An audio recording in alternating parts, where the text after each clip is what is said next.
Who is accounting acquirer?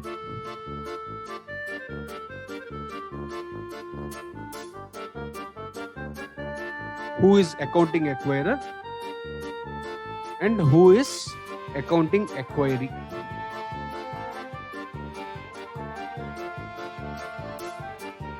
Okay, this is something you should understand. Now, first of all, sir, what is accounting acquirer and acquiree? Why are you confusing so much?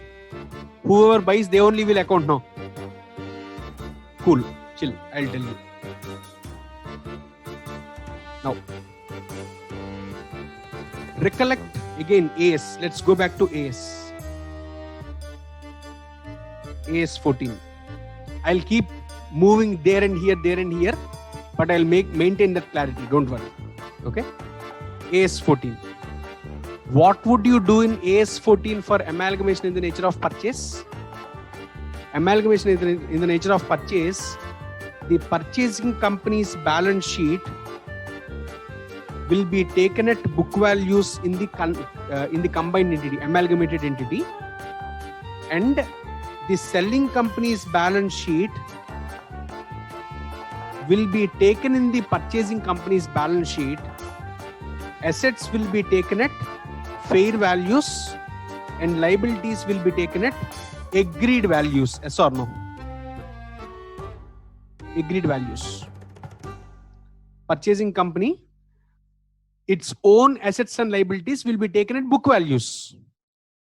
Selling company's assets and liabilities, assets will be taken at fair values, liabilities will be taken at agreed values. That means whatever you have agreed to take over from the selling company, they will be taken into the balance sheet of the purchasing company, and values which you fix with them, fix against each of the assign against each of the asset and liabilities is going to be fair values for assets and agreed values for liabilities.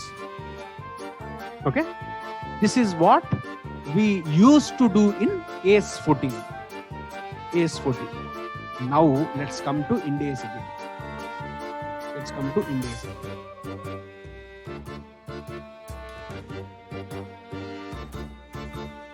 In Ind AS, I am stating that number one, there is a legal acquirer.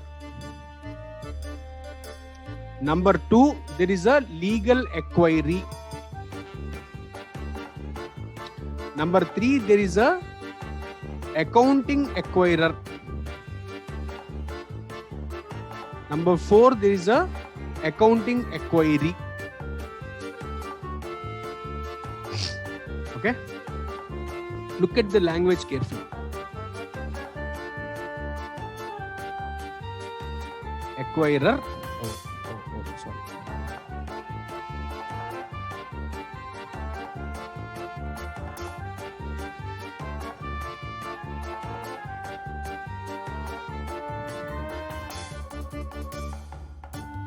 Acquirer and acquiree.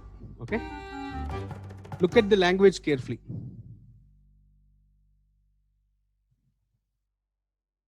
Acquirer and acquiree. Okay, depending on who is the accounting acquirer and who is the accounting acquiree, I would decide how accounting should be done. Now, how will I know who is accounting acquirer and who is accounting acquiree?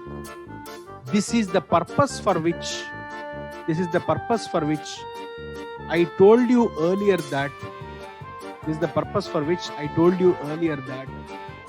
yeah, please see here.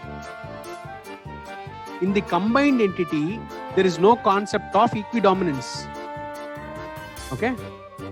Whoever holds larger shares in the combined entity, that means whoever holds controlling interest in the combined entity, he will be called as the accounting acquirer, and the other entity is called as accounting acquiree.